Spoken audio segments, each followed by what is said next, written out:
कैसे महापुरुषों का दिन। कल दर्शन किए जब प्रसाद पा रहे थे वो वृद्ध वैष्णव, ऊपर के वस्त्र हटाकर नीचे की धोती, कितना पवित्र, पवित्रता।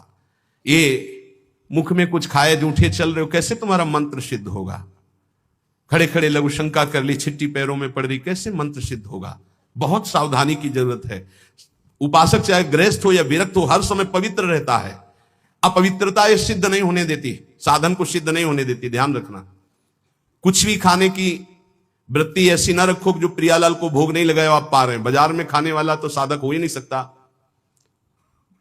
हम ये कह रहे हैं कि यदि आप बहुत ही गृहस्थ में हो और आपका मन कर रहा है कि भाई आज हम नमुक चीज पाए, तो आप पहले ये जांच करो कि जहां से ले रहे हो पवित्रता का विधान वहां है कि नहीं है। नहीं तो बहुत अपवित्र रहता है, आप अच्छे से समझ लीजिए। अब वो पदार्थ फिर लेके श्री जी को भोग लगाओ जो पवित्र हो, फिर पालो तो चलो ठीक है। वही बाजार में खड़े खड़े खाना पीना ये साधक या वैष्णव का लक्षण नहीं है, ये भारी अपवित्रता है जो तुम्हारे भजन में बाधा पहुंचा देगी। मान लीजिए, हाथ जोड़ के कहते हैं, क्योंकि प्राय अब इस पर छूट है। पवित्रता, पवित्रता बहुत सावधानी से। जैसे आप माला जब कर रहे हैं, आपको लघु शंका लगी है, तो अपनी माला को गर्दन के पीछे कहीं ऐसे फंसा लीजिए उच्च भाग में, और बैठकर लघु शंका कीजिए। जहां पानी की व्यवस्था हो या आप अपने पास पानी रखिए, फिर पवित्र होइए। अगर ऐसा है कि जल नहीं है तो रज से कर लीजिए, रज से हाथ धो लीजिए। जब तक पानी न मिले, आचमन न कर लो, तब तक माला नहीं, ऐसे नाम जप करो। ये अपवित्रता भगवत प्राप्ति में बहुत बाधक है और लोग इसको मानते ही नहीं है। कोई बिरला पवित्रता का निर्वाह करता नहीं मान। कौन भ्रमण में लघु शंका के लिए कमंडल रख रहा है? अब वीआईपी पना हट जाएगा। प्रायः दंड कमंडल, साधु का प्रसिद्ध सोटा लंगोटा, ये सब प्रसिद्ध है। काछ वाचमन निश्चल राखे, धनी धन जननी तेरी रे।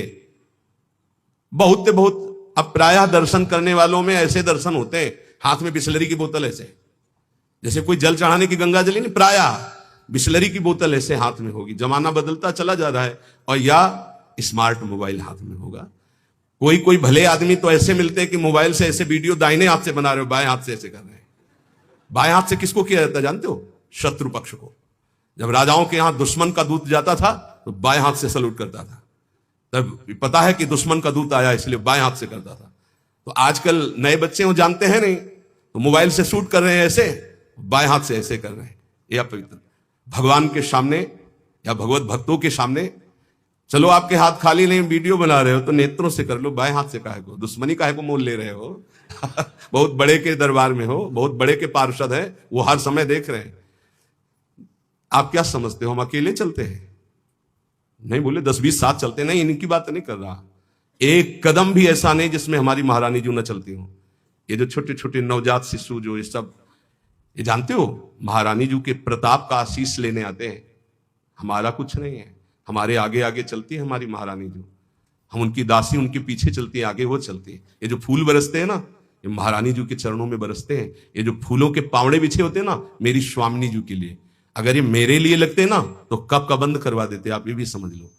मेरी महारानी जी के दर्शन के लिए कोई नाचता है, कोई रोता है, पूरी भीड़ में सैकड़ों रोते हैं, तो हम उनकी आंखों की तरफ देखते हैं कि मेरी प्रिया जी का कृपा प्रसाद इनकी, भले किसी भाव से। मेरी महारानी जी तो बड़ी रिझवार है ना, हाँ बड़ी रिझवार। कितने के अंतिम बन गए, अंतिम बन गए, समय अंतिम बन गए, क्योंकि उनको तो समझ में नहीं आ रहा है ना, वो तो केवल देख रहे हैं बाबा। लेकिन बाबा के आगे जो चल रहे हैं उनका प्रताप चल रहा है। आप समझते हो ना, किसी के आगे इतना नहीं होता जो आप देख रहे हो, ये महारानी जी के आगे होता है, किसी और के आगे नहीं होता। यहां कोई संत प्रताप उदित नहीं है, ये महारानी जी का प्रताप उदित, राधा प्रताप। जो प्रसिद्धि और पुजवाने की इच्छा रखता है उससे प्रेम प्राप्त नहीं होता। प्रेम प्राप्ति में बाधक अपनी प्रसिद्धि और पुजवाने की इच्छा नहीं।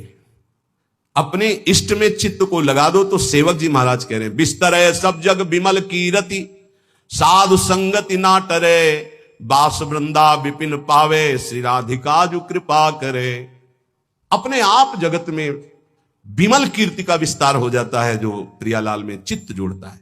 अपनी पुजवाने की इच्छा, मान की चाह, ये प्रेम नहीं प्रकट होने देती। अगला, किसी से भी घृणा। जैसे कोई भी किसी भी तरह का है, किसी भी धर्म का है, कैसे भी आचरण करने वाला है, अगर वो हमारी महारानी के दरबार में आता है तो उसको हम भगवान की तरह आदर करेंगे, उसको एक जैसे हम सबका आदर करते हैं ऐसे उसका आदर करेंगे, किसी से भी घृणा नहीं। त्रिभुवन में ये तो पक्का समझ लीजिए, किसी से भी घृणा नहीं। घृणा शब्द भक्त के हृदय में नहीं होता, किसी से भी घृणा नहीं। द्वेष अजात शत्रु भक्त होता है, अगर द्वेष है तो प्रेम प्रकट नहीं हुआ। अद्वेष्टा सर्वभूता नाम, किसी भी संसार में एक भी से भी अगर द्वेष है, दुश्मनी है, तो भगवत प्राप्ति में बाधा हो जाएगी। अजात शत्रु तुम्हें गाली दे, सर झुका लो, वो तुमसे द्वेष मान रहा है, तुम उससे द्वेष कभी मत मानो। जब दिखाई दे तो नेत्रों से प्रणाम कर लो। और निर्दयता ये प्रेम में बाधक है। कभी किसी के प्रति कठोर व्यवहार वाणी के द्वारा, मन के द्वारा, तन के द्वारा ना करे। दुराग्रह ऐसा होना ही चाहिए, ये कभी हट ना करे। जोई जोई प्यारो करे सोई मोई भावे, ध्यान रखिए। दुराग्रह कभी प्रभु से भी ना करे कि नहीं प्रभु इतना तो होना ही चाहिए, गुरुदेव इतना तो होना ही चाहिए, नहीं, जोई जोई प्यारो करे सोई मोई भावे। चपलता, जल्दीबाजी, चांचल्यता ये साधक में नहीं होनी चाहिए। गंभीर स्वभाव, जो कार्य करे बहुत ठीक से करे। एक साधक अपनी सेवा में है, उनसे आप कोई भी जल्दी काम को वो नहीं करेंगे, कार्य दे दो छोड़ दो। अगर पात्र मार्जन करना है तो जब वो मार्जन करके निकले बाहर तो आप देख लेना निर्दोष हर पात्र चमकता हुआ मिलेगा। पर आप कह दो 5 मिनट में करो तो नहीं करेंगे। जो सेवा दोगे वो सेवा होगी, पर सांगो पांग होगी, उन्हें छेड़ो मत। वो अपने आप पूरा नाम जप करते एकदम, पोछा लगाना छोड़ दो, उसे बोलो मत, बस सेवा दे दो। वो आराम से पूरे भवन में पोछा लगा के शांत, उसे छेड़ो मत। अगर जल्दी करो तो पोछा रख दे, खड़ा है, आप छेड़ो मत, सेवा दे दो। तो जब वो सेवा में होते तो हम कह देते उसको छेड़ो मत, वो अपनी सेवा पूरी सांगो पांग करेगा, पर उसे छेड़ो मत। ऐसा ही उपासक का स्वभाव होना चाहिए। हम जिस कार्य में लगे सांगो पांग उसमें लगे, गंभीरता पूर्वक लगे, जल्दीबाजी नहीं, चांचल्यता नहीं। ये प्रेम प्राप्ति के लिए आवश्यक है। परनिंदा सुनना, परनिंदा करना, पर चर्चा करना, ये प्रेम में बहुत बाधक है, कई बार चर्चा हो चुकी। और बाहरी वेशभूषा बनावटी नहीं होना चाहिए। इसकी भी चर्चा हुई है कि बढ़िया क्रीचदार कपड़े, कोई बड़े उपाधि युक्त महात्माओं की बात अलग हो, तो गुरुजन है, आचार्य है, लेकिन साधक के लिए बात कह रहे हैं। वेशभूषा बहुत शांत रखनी चाहिए, जो गुरु प्रदत्त वेशभूषा है।